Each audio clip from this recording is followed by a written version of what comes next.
teman-teman semua yang memilih untuk hadir di Desak Anies pada sore hari ini. Setahu saya ada ribuan yang mendaftar, tapi dapat kesempatan sesuai dengan jumlah kursi yang ada di sini.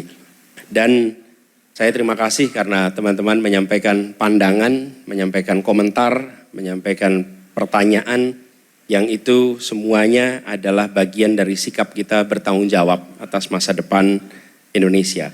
Dan apa yang saya sampaikan mungkin Anda setuju, mungkin tidak setuju atas jawaban yang saya berikan. Tapi satu hal yang pasti, kami memberikan ruang untuk berdialog, ruang untuk bertukar pikiran, walaupun tidak selalu pikirannya sama. Disitulah esensi kebebasan, esensi berdemokrasi. Nah, kita bisa saja tidak setuju pada 1, 2, 3, atau bahkan 10 dari 100 urusan.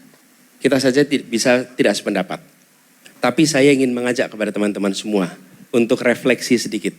Bahwa saat Pilpres ini ada 3 pasang calon.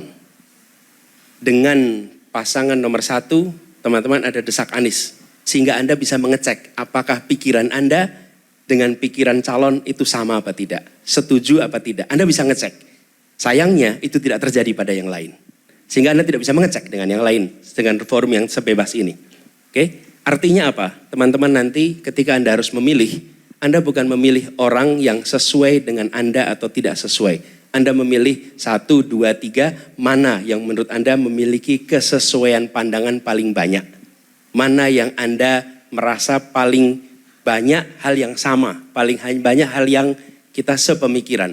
Tidak mungkin 100 urusan, 100-nya sama, tidak mungkin. Tapi penting bagi teman-teman untuk mengetahui semua. Ruang itulah mengapa kami buka.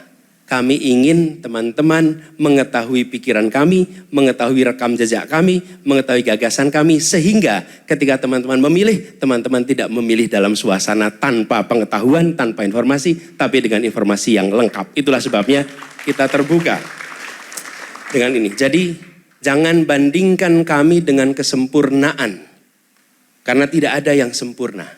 Jangan bandingkan kami dengan kesamaan, karena tidak mungkin ada yang sama 100%. Tapi bandingkan kami dari 1, 2, 3, mana yang menurut Anda memiliki kesamaan paling banyak dengan aspirasi Anda. Menurut saya itu nomor 1. Karena itulah kenapa kita bicara tentang golput. Yang kedua, teman-teman, kami open book yang boleh dibuka. Anda bisa akses rekam jejak kami sejak masa kecil sampai sekarang. Silahkan dinilai, silahkan diakses. Silahkan teman-teman melihat apakah ada pikiran, gagasan yang teman-teman lihat sebagai sebuah benang merah antar tugas yang pernah dialami. Jadi kami open book, kami nggak menutup, kami malah terbuka. Dan forum seperti ini kami tidak pernah menanyakan siapa. Tadi sebelum masuk saya mau di briefing. Siapa yang datang di sini, panelis siapa? Saya bilang jangan beritahu saya tentang siapa panelisnya. Buat saya lebih baik saya objektif mendengar apapun yang ditanyakan tanpa saya punya prejudice atas apapun pikirannya sebelum masuk ke ruangan ini.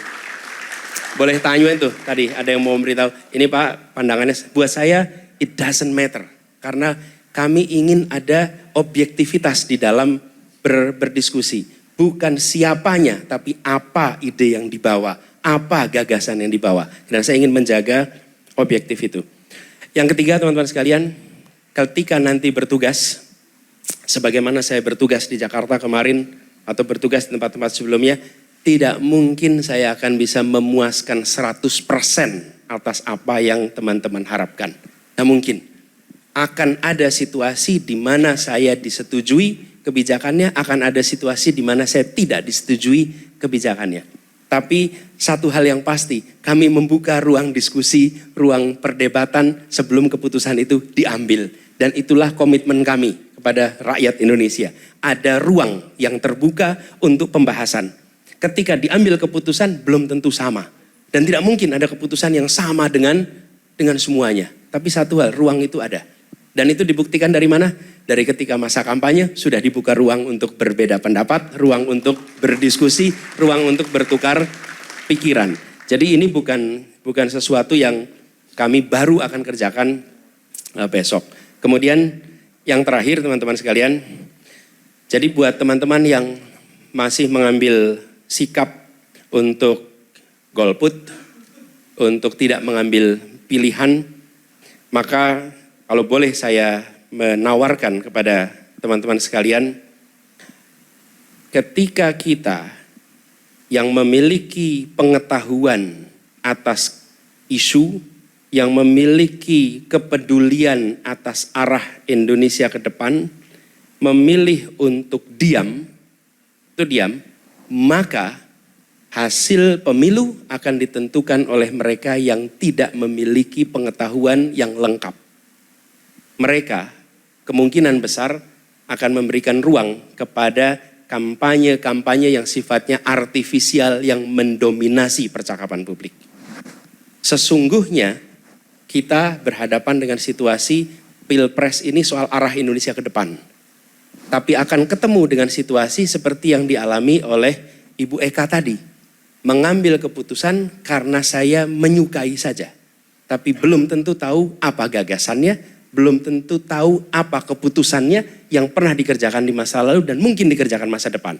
Karena itu saya menganjurkan kepada teman-teman yang punya kepedulian atas ide dan gagasan untuk memanfaatkan hak pilihnya untuk menentukan Indonesia ke depan. Kenapa? Karena Anda punya kepengetahuan, Anda punya kepedulian, Anda punya concern tentang isu. Teman-teman tentu ingat Brexit. Apa yang terjadi ketika Brexit? Anak-anak muda memilih untuk absen, tidak banyak yang hadir di dalam referendum. Yang hadir justru kelompok tua. Dan sekarang tanya pada Inggris, apa yang terjadi? Di Inggris sekarang dalam situasi di mana mereka sayang keputusannya dulu adalah keluar dari EU. Tapi itu kenapa terjadi? Karena anak-anak muda memilih untuk tidak ikut terlibat. Sementara masa depan Inggris ditentukan oleh Brexit itu. Karena itu saya mengajak pada teman-teman semua di sini. Pemilu walaupun diikuti hanya 30% penduduk, maka 30% inilah yang menentukan hasilnya dan yang 70% hanya menonton dan merasakan konsekuensinya. Bagi yang 70%, jangan dibuang kesempatan untuk menentukan itu. Jadi buat teman-teman di sini, saya tidak meminta Anda untuk memilih Anies. Saya tidak meminta Anda untuk berkampanye untuk Anies, tapi saya meminta Anda untuk jangan sia-siakan hak pilih Anda, karena ini menentukan masa depan kita semua 5 tahun ke depan.